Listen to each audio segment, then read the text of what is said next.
Hello everyone, welcome back to my channel. बेरीचा cake. तूप कडवून झाल्यानंतर मागे जे करपट राहतं त्याला आपण बेरी म्हणतो. लहानपणी ही बेरी खायला मला आवडत होतं, पण आता ती बेरी खाल्लीही जात नाही आणि घरीही कोणाला आवडत नाही, म्हणून ती टाकूनच दिली जाते. मी खूप बघितलं की बेरीचं काय करता येईल. साधारण तर माझ्या आत्ते सासूबाईंनी या बेरीच्या वड्या म्हणजे बर्फी केली होती. त्यानंतर मी बरंच शोधलं की ह्याचं अजून काही करता येईल का, तर मला ही बेरीच्या केकची रेसिपी सापडली आणि म्हणलं आता गरमागरम तूप आज कडवलंच आहे, तर हा बेरीचा केक करून बघा. अगदी ट्रायल अँड एरर बेसिसवर मी हा केक करून बघितला आहे. तर हा केक कसा झाला हे पाहण्यासाठी व्हिडिओ शेवटपर्यंत नक्की पहा. सगळ्यात आधी मी ही सगळी बेरी कढईची खरवडून घेतली. त्याला वेळ नक्कीच लागतो, पण जी आहे ती सगळी बेरी साधारण 2 ते 2.5 वाट्या म्हणजे मेजरिंग कप असतात तेवढी ही बेरी निघाली असेल. खरं तर ही मी मेजर करूनच घ्यायला पाहिजे होती व्यवस्थित, कारण की ही बेरी केकच्या बाकी इंग्रेडियंट्स पेक्षा जरा जास्तच झाली. पण तुम्ही घेताना साधारण हे जे मी प्रमाण सांगेन त्याच्या 1 ते 1.5 वाटीच बेरी घ्या. मी होती तेवढी सगळी घेतली आणि त्याच्यामध्ये 1 कप साखरेचं प्रमाण जसं तुम्हाला गोड हवं आहे तसं तुम्ही ॲडजस्ट करू शकतात. मी इथे 1 कप साखर घेतली आणि बेरी आणि साखर पूर्ण एकजीव होईपर्यंत मी मिक्सरमध्ये फिरवून घेतलं. हे मिक्सरमधून फिरवून घ्यायला थोडा वेळ लागतो, कारण की बेरी मध्ये अजून पण तुपाचा अंश असतो, त्यामुळं साधारण ती थोडीशी चिकट असते, त्यामुळे लगेच मिक्सरमधून फिरली जात नाही.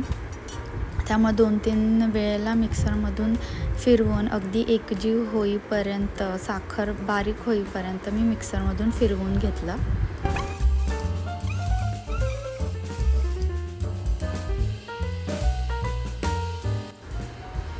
हे असं साधारण पावडर फॉर्ममध्ये मिक्सचर होईल असं एवढं मी त्याला फिरवून घेतलं, म्हणजे ते केकमध्ये मिक्स करायला पण सोपं जाईल.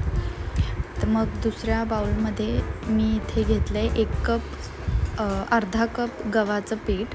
तुम्ही मैदा पण घेऊ शकता, पण त्यातल्या त्यात हेल्दी करण्याचा प्रयत्न म्हणून मी अर्धा कप गव्हाचं पीठ आणि तेवढंच म्हणजे अर्धा कप रवा घेतला. त्याच्यामध्ये थोडासा व्हॅनिला इसेन्स टाकला.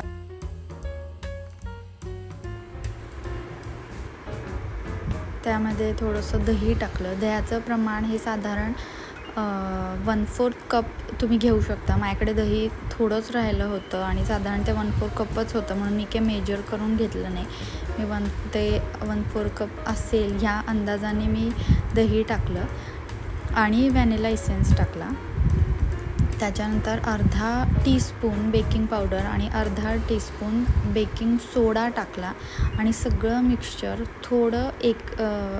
थोडंसं मिक्स करून घेतलं. साधारण ते दही आणि रवा गव्हाचं पीठ हे सगळं एक होईल असं हे मिक्स करून त्यामध्ये आपण मिक्सरमधून काढलेलं बेरी आणि साखरेचं जे मिक्सचर होतं ते ॲड केलं. बेरीमध्ये तुपाचा अंश थोडा राहतो, मी आधी म्हणलं त्याप्रमाणे. हे मिक्सचर होतं ते अगदीच कोरडं नाही झालं, पण थोडंसं कुकी डो म्हणजे मळता येईल अशा पद्धतीचं घट्ट मिक्सचर झालं. पण आपल्याला केक बनवण्यासाठी ड्रॉपिंग कन्सिस्टन्सी असलेलं मिक्सचर लागतं, म्हणजे अगदी ते लिक्विड फॉर्ममध्ये पण नाही आणि अगदी सॉलिड पण नाही, असं ते मोल्डमध्ये व्यवस्थित बसेल असं लागतं. म्हणून हे मिक्सचर सगळं मिक्स केल्यानंतर मी त्याला ती ड्रॉपिंग कन्सिस्टन्सी येईल इतकं मी त्याच्यात दूध घातलं. दुधाचं प्रमाण मेजर केलेलं नाही आहे, पण जसं मिक्सचर म्हणजे तुम्ही शेवटी बघाल आता की आपल्याला कशी कन्सिस्टन्सी हवी आहे, ती कन्सिस्टन्सी येईल इतकं मी साधारण त्याच्यामध्ये दूध ॲड केलं आणि 2 ते 3 टेबलस्पून इतकं तूप ॲड केलं.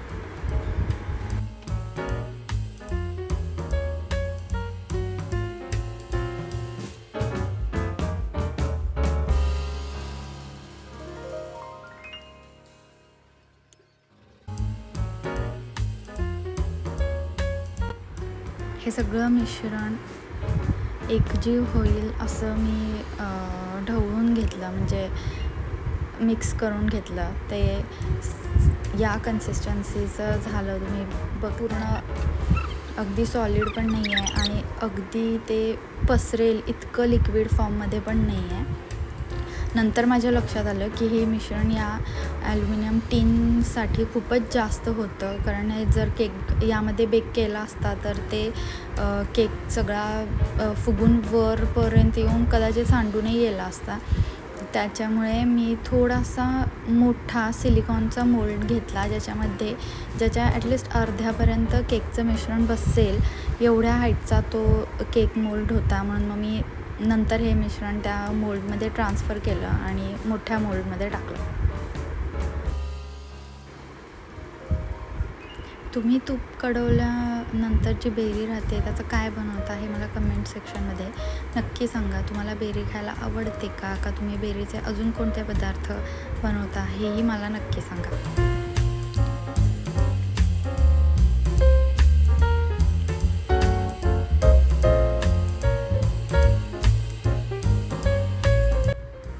हे सगळं मिश्रण मी दुसऱ्या मोल्डमध्ये ट्रान्सफर करून एअर फ्रायरमध्ये आधी 180 डिग्रीला 15 मिनिट ठेवलं. आणि एअर फ्रायर ची कॉईल वरती असते, त्याच्यामुळे केकचा वरचा पार्ट हा लवकर बेक होतो. त्याच्यामुळे मी 15 मिनिट झाल्यानंतर केकचं एअर फ्रायरचं टेम्परेचर कमी केलं, साधारण 170 डिग्री केलं आणि अजून 10 मिनिट केक ठेवला. आणि फायनली केक बेक झाल्यानंतर हा असा दिसत होता. मी म्हटलं तसं बेरी माझ्याकडून खूप जास्त झालेली, तर तुम्ही जेव्हा बेरी घ्याल तेव्हा जी आहे ती सगळी न घेता ती व्यवस्थित मेजर करून घ्या. या केकसाठी साधारण 1 ते 1.5 कप इतकंच बेरीचं प्रमाण योग्य आहे. त्याच्यामुळे ती केकचा जो स्पॉन्जीनेस असतो ते टेक्स्चर येईल. माझ्याकडून बेरी जास्त झाल्यामुळे केक झाला व्यवस्थित, तो बेक पण व्यवस्थित झाला, पण थोडासा तुटका झाला होता. म्हणजे साधारण त्याचे तुकडे केल्यानंतर ब्राउनी टाईप त्याचं टेक्स्चर आलं होतं, केक टाईप नव्हतं आलं. त्याच्यामुळे तुम्ही जेव्हा हा केक कराल तेव्हा बेरीचं प्रमाण हे मेजर करून घ्या. आणि असा हा आपला बेरीचा केक तयार झाला.